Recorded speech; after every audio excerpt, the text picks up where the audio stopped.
And that's a bummer for Jamie Foy. It's just kind of like everyone's a little disappointed by the predictability of it. So like Eric Dressen had the salad, like would his be like the big boy? The thing that I don't understand is the crook still impressive? If we're talking about a ladder of tricks, the blunt is like, bah! Wouldn't like then seeing a crook kind of be like, all right, whatever, bro. We went like face first into the ground. It was quite jarring to see somebody get knocked out like that on live TV. But then should it be? The quarterback of the Miami Dolphins, I've seen him get knocked out on live television 3 times now.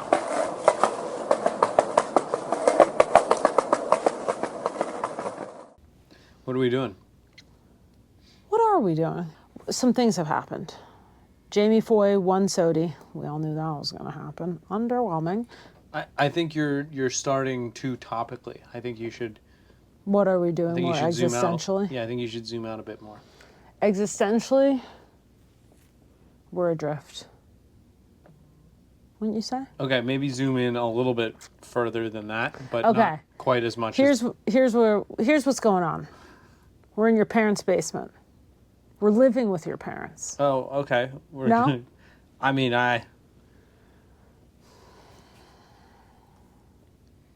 We're getting ready for the holidays. Where do you want me to go? I don't know. What do you want to tell people? You seem to be much more ready to jump in with both feet and tell people that we're living with my parents. I think when it comes to, like, what we're doing, I think that's an interesting dynamic at play. Like, I get that, but, like, when you keep bringing it up at these holiday parties we're going to, people are looking at us like it's really sad. Oh, really? For sure. I haven't noticed. Oh, man. Who cares? I'm just saying, we're getting judged for sure. We just lived in a van for 2 years. Yeah. I would definitely describe this as an upgrade. Oh, interesting. Maybe. Interesting. See, I don't think that's interpreted that way. Well, like amenity-wise, upgrade. Adventure-wise, it's been an adventure living here. Right. I guess what I'm trying to say, and you're not quite grasping, is the connotation when you're saying we're living with my parents right now. Yeah. As a pair of 31-year-olds. Yeah. Is, ooh, they're struggling. Yeah. Down bad. Yeah. Crying at the gym. Yeah. And so maybe it's good that you're seemingly blissfully unaware that is the stigma with it. And maybe I should learn from that and just, well, I don't know if the blissful ignorance is great, but maybe I should learn from that and just not care as much. But I've definitely noticed, like you've said it at a couple holiday parties, I'm like, ooh, okay.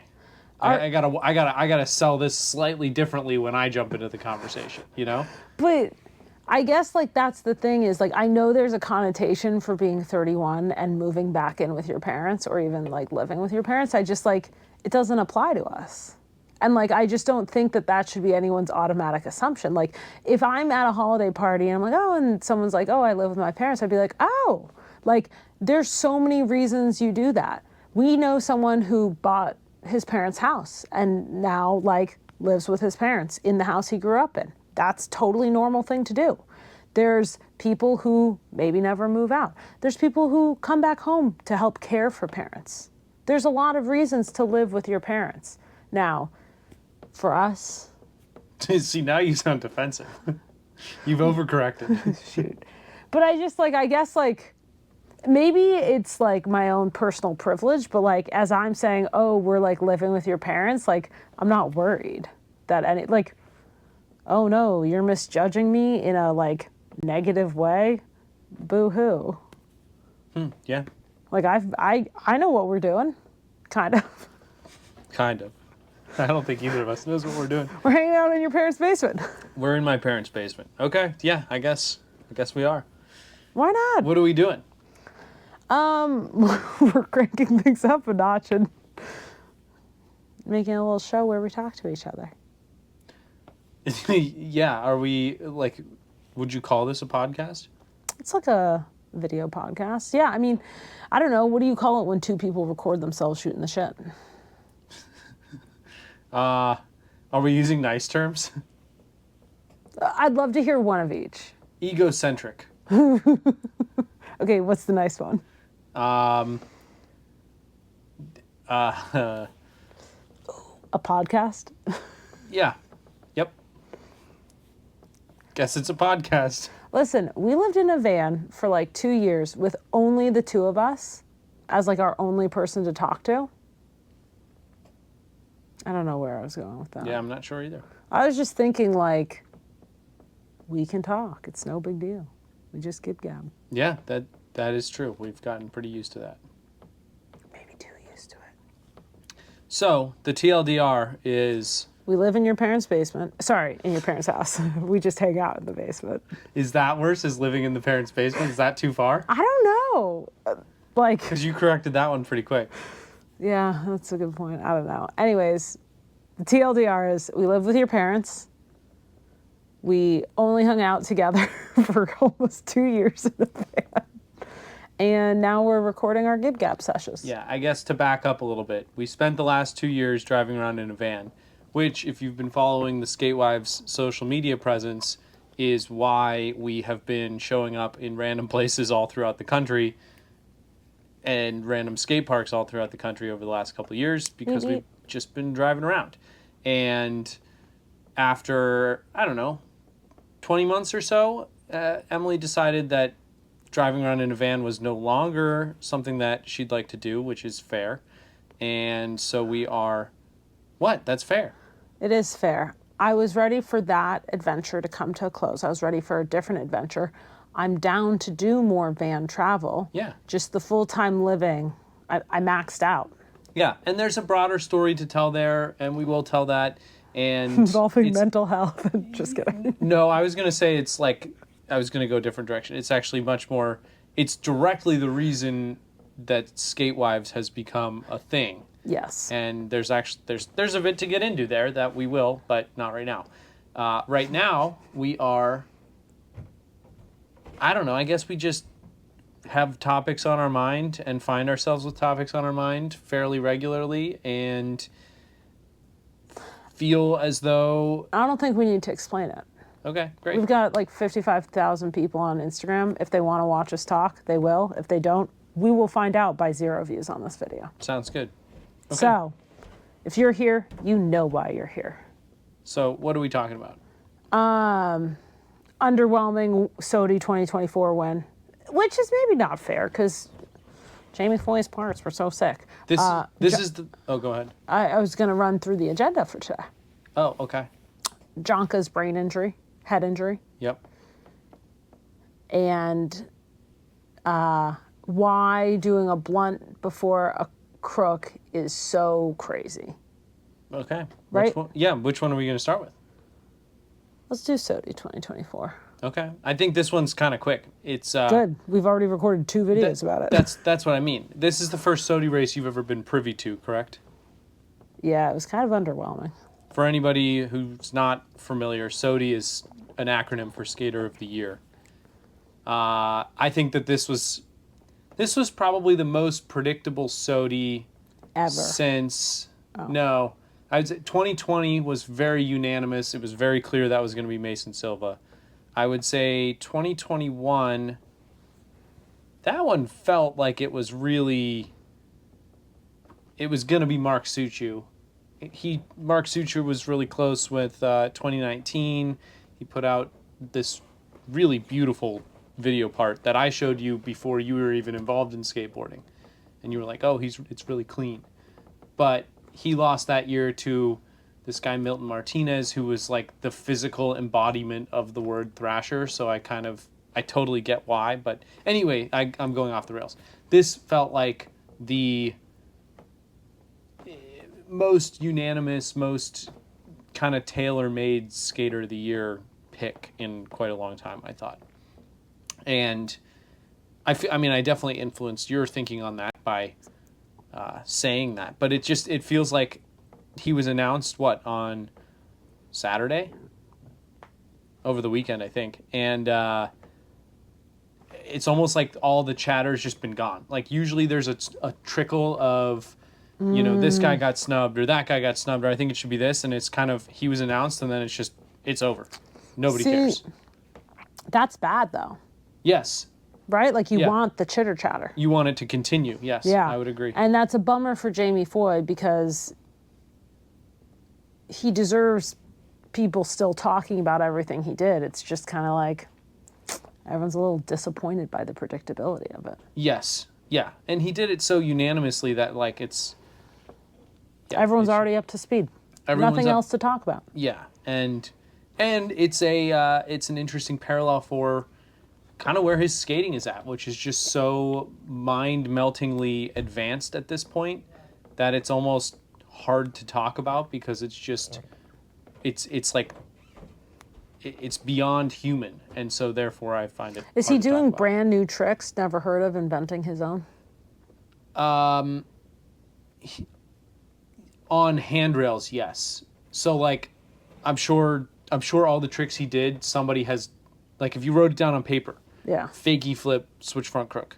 I'm sure somebody has done that, but not on a handrail. I'm more saying, like, is he doing a brand new trick that needs a new name? So, like, Eric Dressen had the salad. Like, would his be like the big boy? No. Oh. There's not really like... Anything else to do? Yeah, there's not more ways to discover how you can tweak your board. Now it's adding tricks. It's like kick flipping into something that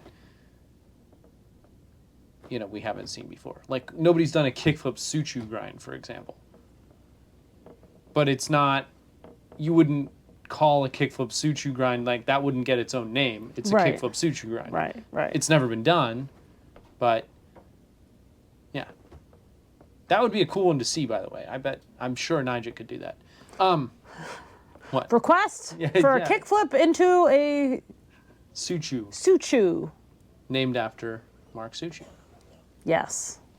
Way to go, Mark. Okay, so we covered done and dusted. Skater of the Year, unpredictable. I mean, very predictable. Too predictable. Too predictable. And then all the fanfare is gone. What's the next thing to be excited about? In skating? Yeah. Well, there's Trick of the Year. Is that also put on by Thrasher? No, this one is a Street League thing. Is Street League lame? It depends who you ask. Okay. This is Trick of the Year, which I think is like a $10,000 cash prize, and it could be anyone that wins it, but usually it is an established pro of some kind, which makes sense. If you're doing literally the Trick of the Year, it would make sense that you are in the industry and sponsored to some degree. So the year that guy did the thing over the subway gap, Yeah, was that also the Trick of the Year? that was not Trick of the Year. I don't. Could that think. have been? Is that like in the spirit of? Yeah, totally. That actually makes me really curious what the 2022 Trick of the Year was. Thank heavens, this is a no. Yeah, I mean, I'm really tempted to find out. Yeah, don't. Okay. All right. Well, Save it for another time. we'll play Come prepared We'll next time. We'll play it. We'll play it over the on the video. If you're watching the video of this, you'll see it. Pause for video. Yeah, or just it'll play. Okay. So there's Trick of the Year. What else is there to look forward to in skating coming up?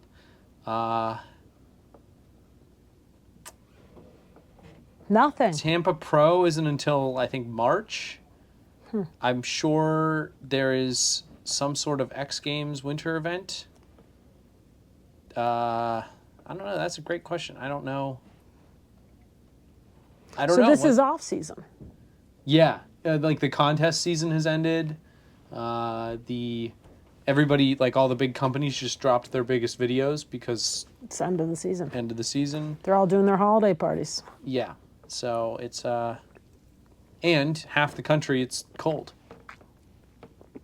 Not Yeah. that it's only the U.S. skating, but But well, we're more keen, more hip to the U.S. scene because we live here. So yeah, I don't know. I don't know what's going on. Okay. Well, tell me about Jhancarlos. Yeah, so in Street League over the weekend, which Street League has miraculously become a guilty pleasure of mine over the last, I'd say, 2 or 3 years. Yeah, you didn't used to watch it.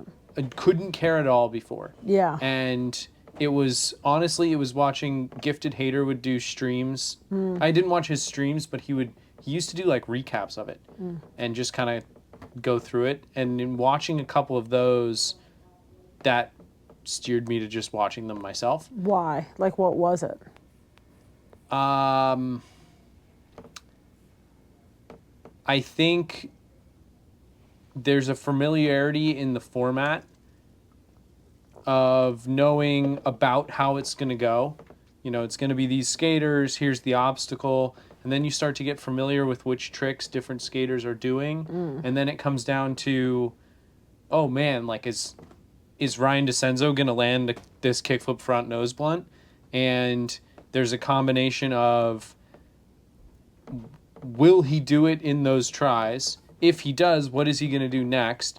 And then on top of all of that is the mind-blowing factor of, I cannot believe skating is at this point where the tricks that they're doing are things that they're able to do most tries. Like, it is just insane that they can... That it's gone so far. Yeah, I mean, it is insane the level of consistency they have over the thing. And yeah, I guess it was just kind of in watching that. It became more like baseball to you. Yeah, like I like the familiarity of baseball, and the game is one with like very small intricacies within this very predictable format. And yeah, you're right. That's Street League is very similar. It's very similar to I grew up as a springboard diver, and it's the same thing. It's actually, I mean, I'm gonna make a video on this in more depth, but the parallels between Street League and just competition skateboarding and diving are extraordinarily similar. A video for another day. Yeah. So back anyway, to Jhanka. Yeah, so I'm watching Street League over the weekend, and of course it's the one time my mom's ever sat down to watch any skateboarding thing. And Jhancarlos Gonzalez, who was probably the biggest snub for Skater of the Year, or snub to not be a finalist. He wasn't a finalist. And that's a big snub. Yeah, out of, like, he checked all the boxes everyone else had. Or at least everyone who made the finals, I would say. And he killed it in the prelims. Like the day before, they had so first off, the Street League course, they had a 15-stair rail as like the centerpiece of this contest, and that is by far the biggest contest rail I've ever seen. Why would they do that? This is the Supercrown, which is supposed to be the contest that ends the year, or ends a career. Well, yeah, it might have. That was a good one-liner. Great one-liner. Thank you. And I don't know. There's like Nigel's talked about in the past. Like it'd be sick if there was just a contest on like a 20-stair rail. Yeah. And they've been doing. I don't know. I think they're just experimenting with like what works. Yeah. And it's a huge spectacle having a giant handrail in the middle of a course. And I think the biggest I've seen prior to that, maybe like they've definitely had 12 stairs before. Maybe the Olympics the first year had a 12 stair. Okay. But like 15 is quite a lot. And I'm sure it's not the same size as like a street 15. I'm sure the stairs are a little more miniature. But anyway, Jhancarlos, he is. I've always said like if the contest was a 15-stair rail, he'd win, because he can do every trick down something that all the tricks he has, he can do down something that size. Is he tall? I don't think exceptionally. Okay. But what I mean by that is everybody else has like kind of a sliding scale of, as the spot gets a little smaller, they get more and more technical. Mm-hmm. And as it gets bigger, they really rein in, and like the list of tricks that they could do is going to get restricted as the spot gets bigger. Jhancarlos doesn't seem to have like a small rail game. Like everything he has generally more basic tricks. Yeah. But he can do them. Like if you put him on a 15 stair, the number that he can do versus somebody else that, has small rail tricks and medium rail tricks and a small bag of big rail tricks. Yeah. Jhancarlos has a huge bag of big rail tricks. But that's the same tricks he's going to do if it's a small rail. Okay. So he can't if the rail is really small, he's going to do the same tricks that he would do if the rail was really big. Right. You follow. Okay. Oh boy, I was on your same page a while ago. Got it. I didn't realize. Okay. So anyway, prelims. Yeah. Jhancarlos kills it. Kills it. I think he had a pretty good run, and then in the big trick section you get 5 tries and you've got to land 3 of them. Okay. And you can land a 4th. But he landed all 5, and they were all like crazy tricks. And then, so that was exciting. It was like my theory was confirmed, right? He can do them all anywhere. Yeah. Anytime, anywhere. Did unreal. And then the next day in his first attempt at the big section, he, I think he was trying to switch nose blunt, which he did the day before. And he just, I don't know, missed his pop or whatnot and got his foot caught on the rail. And because it's 15 stairs, like if it had been 10, he would have been fine. Got it. Because the ground would have come earlier, and it was the way he hit his foot on the rail and having the extra little couple feet to fall flipped his body away that he couldn't really protect himself, and so he went like face first into the ground. Onto the stairs? No, onto the concrete on the bottom. Oh. He made it all the way to the bottom of the stairs. Yeah, I mean, he got tangled with the rail, and then his face landed first on the bottom of a 15-stair rail. And so, like, in watching it, they cut away pretty quick, but, like, you could tell he was out cold. And then they cut away, and by the time they cut back, it's like a stretcher taking him off the course. Was there blood on the ground? There was blood on the ground. I read a comment on Reddit that said that he was seizing. Yeah. But I read that over your shoulder. Yeah, but I can't confirm that, obviously. But it would be in line with what happens when you hit your head like that. So, he gets taken to the hospital, and it would have really sucked to be in that contest after that because it's kind of a huge buzzkill. Yeah, and makes you scared. For sure. So... How'd your mom react? She doesn't have the same eye for it. Like, I could tell immediately, like, that's bad. Whereas for her, every fall looks horrendous, They do all look pretty bad. That's what I mean. So, she wasn't... She was regular upset. Yeah. But,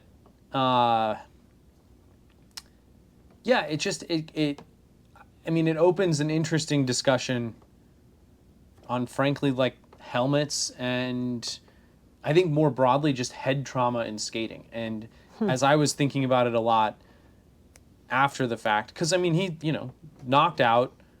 If he's seizing and bleeding, hopefully that's bleeding from a cut and not like bleeding out of your ears, which can happen when you hit your head. And yeah. And so I was just thinking about it, and like I think skating historically brushes it off as, that's what it is, and it's almost culturally revered in skating to hit your head and then get up and still do it. And I was just thinking of all the examples of pros that I'm familiar with. Who've done that? Who, in videos over the years, I've seen get knocked out or hit their heads. Ardo Sari hits his head in warming up during the filming of Flips Sorry, and, seizes and throws up a bunch and has to, goes to the hospital. There's Chris Cole at the Wallenberg contest, hits his head on the first try, gets up and then does it the next try, and that looked like a pretty good bonk on the head.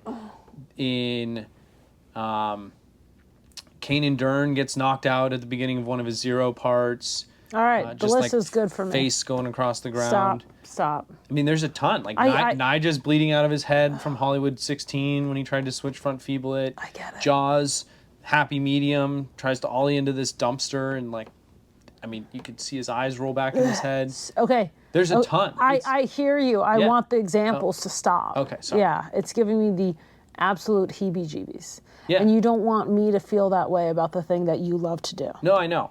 And there was even, it made me think about, there was a post on Instagram in October, I want to say, by this pro skater, Alex Wilms, who is known as a super gnarly handrail guy. Huge, massive rails. And he had written about, basically, I'm on my third TBI, traumatic brain injury, and this one's taken me out, and I'm probably done. I can only skate for a little bit, and it doesn't feel the same, and this is this thing that I'm going to be fighting for the rest of my life, and it's real, and concussions are real, and there's all this misinformation. All this misinformation out there was part of the point of his post, and here's what you should actually be doing, and working with a concussion clinic and things like that. Is there misinformation out there? Like, I grew up and, a lot of girls were getting concussions in soccer. A lot. And so we had concussion protocols. There were concussion helmets.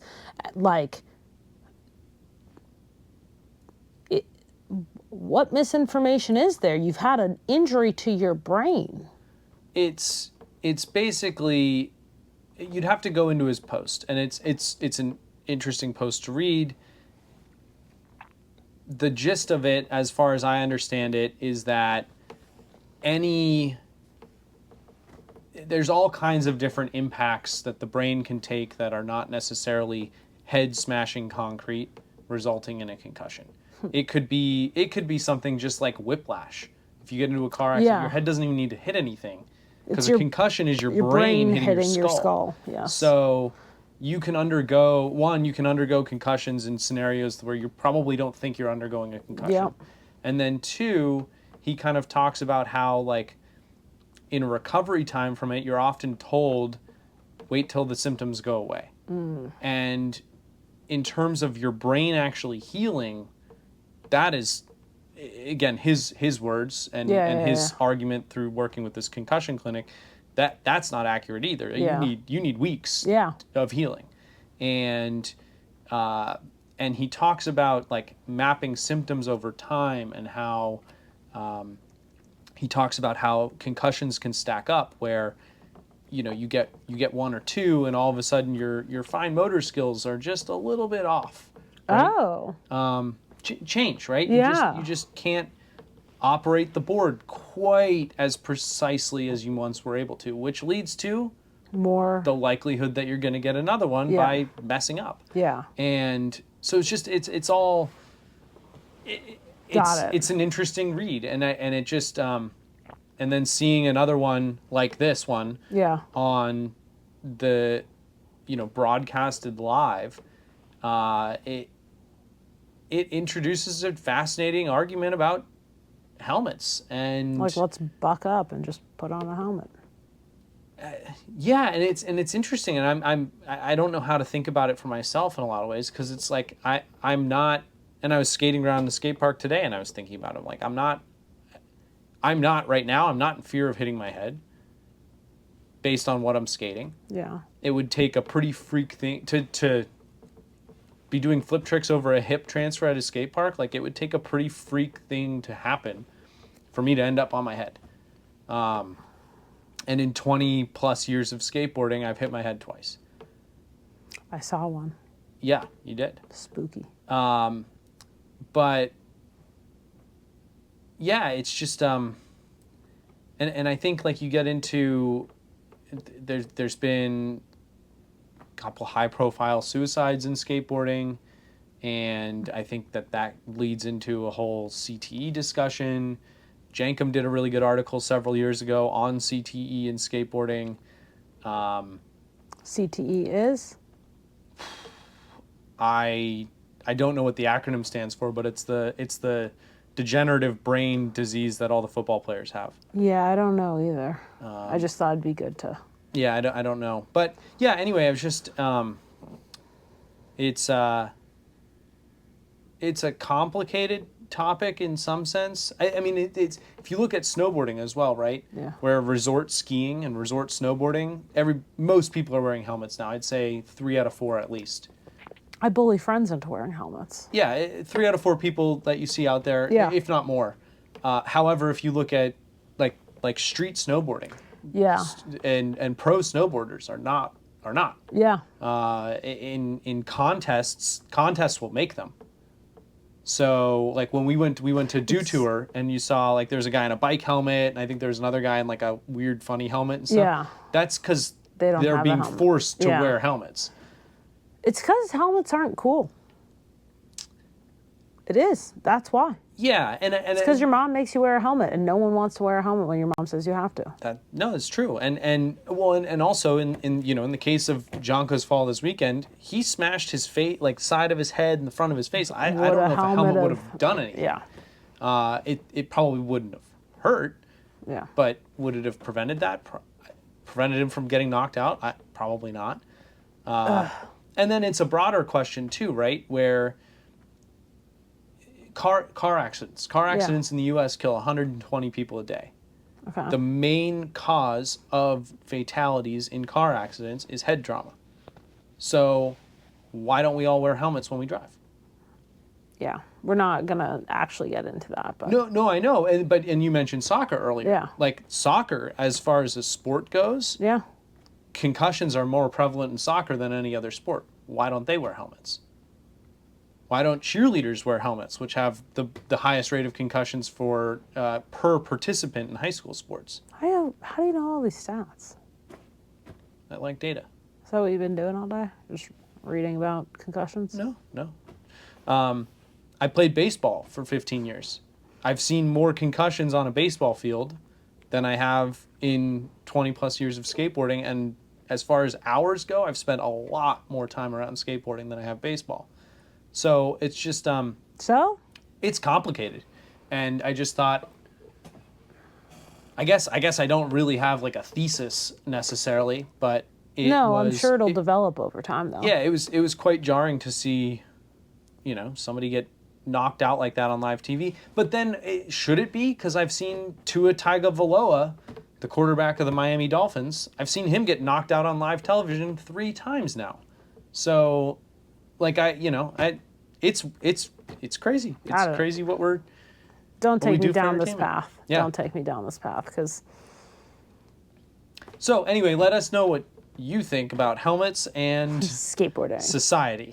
Yeah, and every activity we do. And we'll end this on a more light note. Wait. You had a question about Bluntslides and crookeds. Yes, but I had. Oh, The crook is called crooked? crook, short for crooked grind. Yeah, And they're also that's called different than overcrook. correct. Okay. They're also called K grinds, or used to be called K grinds back in the day, and that was because they were named for Eric Costin. Actually, if you go really far back, the crooked grind used to be called a nose grind because they didn't distinguish from tweaking it to the side versus just doing a normal nose grind on the top. So am I supposed to be spelling crooked with a K?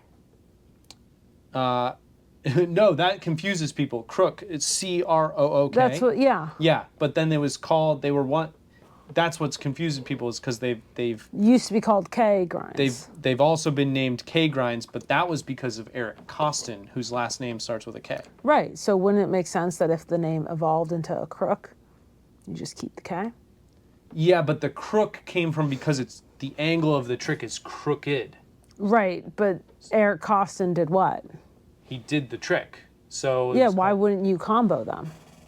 I get it. I get why it'd be tempting to spell It's like the crook with a K, Kardashians, but They do everything with a K. yeah, no, I get that, but that's not the way it evolved. And you're sure you're right. Fairly certain, yes. Okay. Is an overcrook an overcrooked? Yeah, so an overcrook, the way the language evolved, so again, backside crooked grind used to be called a nose grind.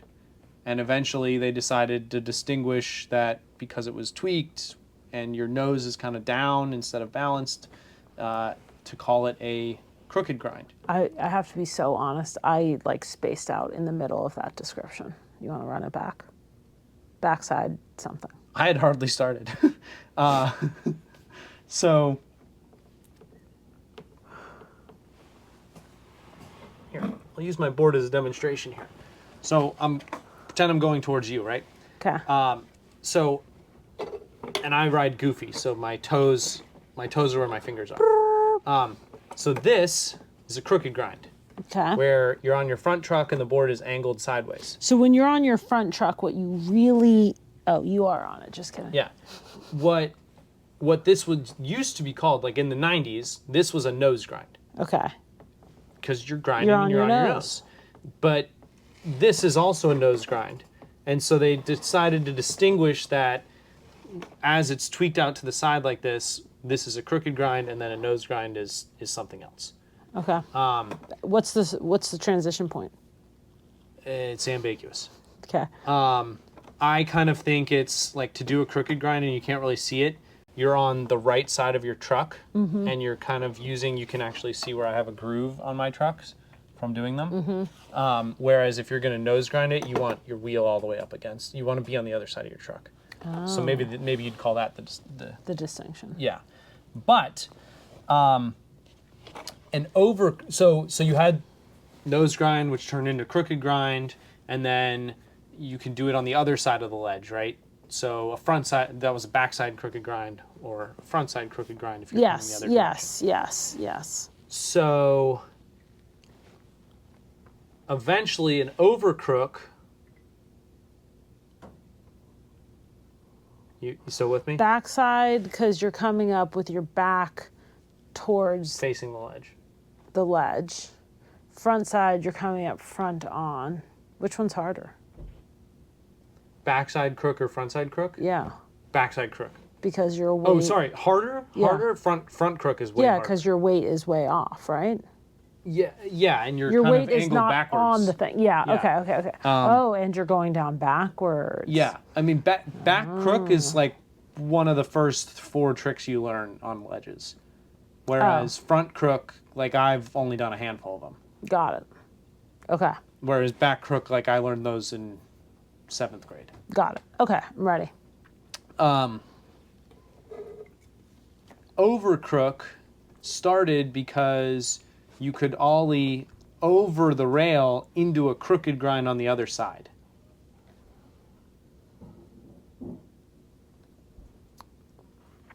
Okay, so if you're like coming up backside, you do an ollie. It's kind of like you ollie over it and do a front crook on the other side. Yeah. Yeah. Yeah. And that's where it came from. Whereas So then the argument is, does a front side overcrook exist? Where you come up front side and ollie over it into a crooked grind, like a backside crooked grind. And the reason for years and years frontside overcrook didn't exist is because we'd call that a nose grind. Because the way to get onto it on a rail, it kind of naturally holds, like if you get in, your truck will slide into that position. yeah. And it'll be slightly tweaked. Okay. Which, if you remember, that slightly tweaked thing was called a nose grind at the beginning of time anyway. Okay. So that's why it's a huge debate. Yeah, yes, and then it was exacerbated by the Tony Hawk video games. Yeah. The video games, to code the video game, they need symmetry. So on like a controller pad, Yeah. where you've got up, down, left, right, and then the angles, so like Yeah. top, like up, left, up, right. Yeah. They need symmetry there. And so if doing up and the grind button, that makes you do a nose grind. And if your backside, doing the one angle will make you do an overcrook and the other angle will make you do a crook, then you need the overcrook to exist both ways to have symmetry in how you're programming the game. Because otherwise you're going to have a nose grind be 2 different. You can do a nose grind with 2 different button inputs. Okay. I've probably lost you. I've definitely lost the audience. I'm lost. Yeah. Okay, so blunt versus crook. Yeah, I think we should... You originally wanted to talk about the blunt versus the crook. Should I just watch them? Or are you going to show me first? No, we can watch them. And so, why don't you explain Okay. where you got this question? I did. I posted a video on Instagram, and let me pause this. I posted a video on Instagram, and it was from that hubba in Connecticut. Exact location, unknown. And you do like a series of tricks on it. I called it your catalog. And all of a sudden the comments were all like, blunt before crook or crook before blunt? Now I forget. Blunt before crook. Oh, everyone was like, blunt before crook is crazy. Blunt before crook is insane. Oh, blunt before crook, blah, blah, blah. And this is part of the problem. I really don't know what people are talking about in the comments sometimes. So then I asked you, and your answer was... pretty good. Not good at all. So then I went on my story and I said, I have a question. Why is this so crazy? And I probably got the most responses I've ever gotten to like a question or anything. But everyone responded, and basically my new understanding. Let me tell you why it's so crazy. Because the crook you can lock into, whereas the blunt has a way higher chance of slipping out. And so thus, it is a more risky trick. You could get hurt. It's harder to stick into it, if you will, right? Like land the trick, if you will. And on the ladder of I'm a good skateboarder learning tricks, blunt is above crook. So it was so crazy because you did the blunt and then you did the crook. And so everyone was like, whoa, that's out of order. The thing that I don't understand is the crook still impressive? Because like if we're talking about a ladder of tricks and the blunt is like, bah, wouldn't like then seeing a crook kind of be like, all right, whatever, bro?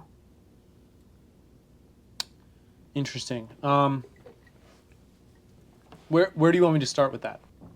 What is the blunt? Sorry, is the crook still impressive? Like, because based on what I've understood, the blunt is like, whoa, that's so crazy because that's a harder trick. So like, wouldn't it be disappointing? And like, why would you care to see the crook after that? I mean, it's why would you care to film any trick, you know? Like there's a pro that's always going to be able to do a better one. The crook, but the crook is worth filming. Like at what point does doing one trick cancel out even having the other one recorded? You're almost starting to get into part of, you could say, the problem of skateboard videos and skateboard media and social media in this day and age, where if I was in high school and had been skating that spot, that crook might not have been filmed, and if it was filmed, it probably would have never seen the internet. Okay. Because that would have been a warm-up trick to something else. I'm sure crook has been done on that hubba 100+ times, and back then, I wouldn't have had an outlet to put that crook anywhere. Okay. Right? Because I'm trying to film a video part. It's not going to go in there because it's been done 100 times. And I'm trying to do a harder trick. And so if I had filmed the crook, like, where do I put it? Do I, like, maybe I make like a little YouTube edit and throw it up there. But it doesn't have a home. Whereas now with social media and the need to post constantly, all of a sudden, all these warm-up tricks have a place. Huh. And so I've even found myself, I mean, yeah, filming stuff that 10 years ago I would not have filmed, because there's a place to put it now. Whereas and before, people appreciate it. do people? I don't know if people appreciate it or not. I like documenting skating, including my own. And so, you know, I have a lot of those, like the equivalent of that crook, right? Like Yeah. I've got a lot of those clips on my old computers.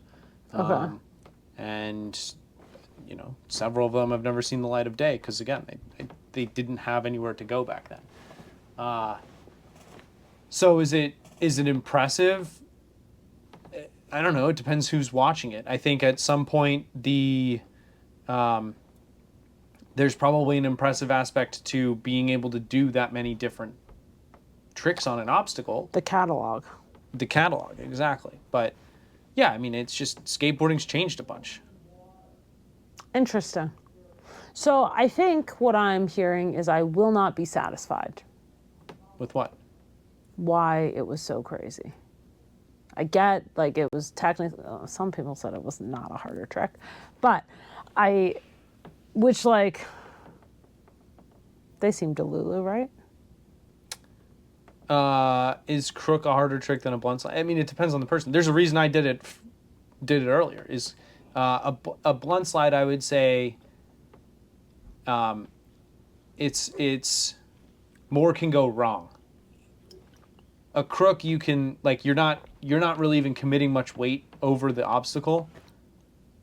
Like, you kind of just stick your leg out there and get it on, and whereas a blunt slide, like, if you're gonna do it, or if you're gonna get even remotely close to doing it, you have to completely commit your weight into a relatively harrowing position should it not work correctly.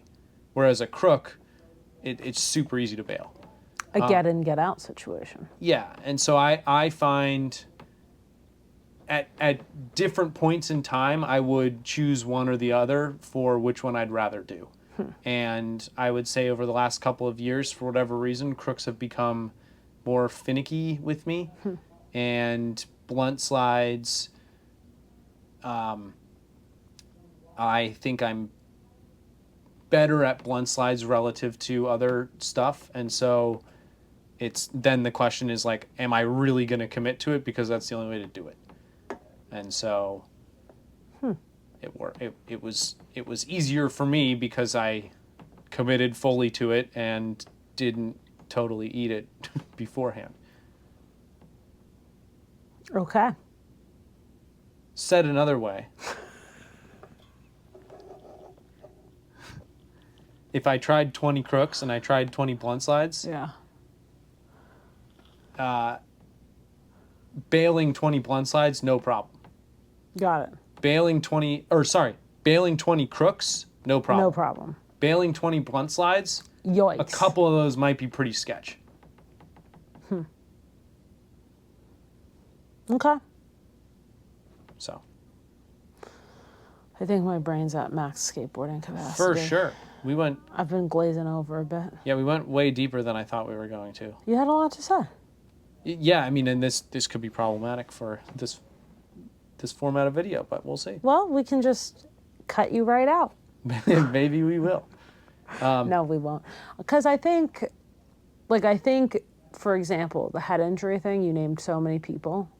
Oh, there's a lot more. Right, but I would bet a lot of people watching this are like, oh yeah, oh yeah. Oh yeah. And it's the shared experience, the memory recall. Oh, and my fun fact about brain injuries, it's not about brain injuries. You know woodpeckers? I know what you're going to say. They wrap their tongue around their brain when they peck wood so that their brain is not banging about. Yep. Fun fact. You're welcome. Thank you.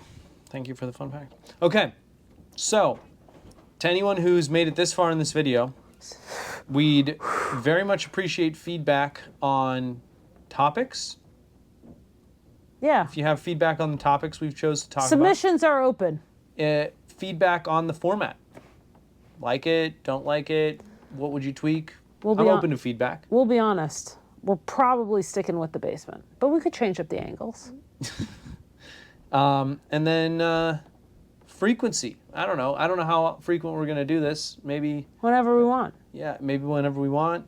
Maybe every other week. Who I think knows? the goal is we're trying to put up a video a week on YouTube. Yeah. On the Ooh, tube. Okay. Saying it out loud. That's committing. We already committed to it. Okay, yeah. We're doing blunt slides, I guess. Doing much more committing trick.